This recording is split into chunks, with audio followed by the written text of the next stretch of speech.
मौलवी भी तो दीन को ही बेच रहा है। नमाज पढ़ाना सवाब का काम है, पैसे क्यों लेते हैं? अजीब बात कर रहे हैं आप। मौलवी नमाज पढ़ा रहा है, सवाब का काम है, तो मौलवी फ्री करे, दीन बेच रहा है, पैसे अगर ले रहा है तो भाई कुरान पढ़ना पढ़ाना सवाब का काम है ना। तो जो कुरान छापने वाली कंपनी है वो फ्री में तो नहीं देती है आपको कुरान, वो पैसे लेती हैं, वो कागज के पैसे लेती हैं, वो छपाई के पैसे लेती हैं। हज करना सवाब का काम है, फर्ज है।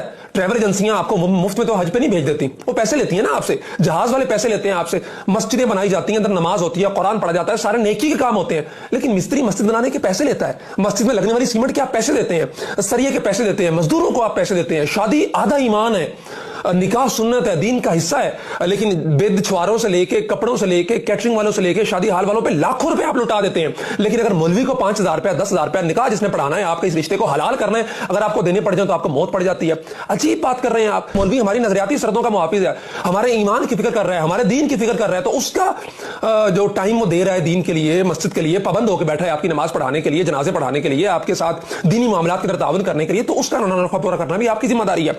15-20 साल मौलवी बेचारे को हो गए, 15,000-20,000 रुपए तनख्वाह पे जो है ना वो नमाजें पढ़ाते हुए, आपकी दीनी जरूरियात का ख्याल करते हुए, अगर उस बेचारे ने तंग आके महंगाई के हाथों कह दिया आपको कि यार कोई तनख्वाह बढ़ा दे, तो फौरन आपके मुंह पे आ जाता है कि जनाब ये दीन को बेच रहा है। अजीब बात है, बाकी किसी को नहीं आप कहते। तो इस रविश को बदलना होगा।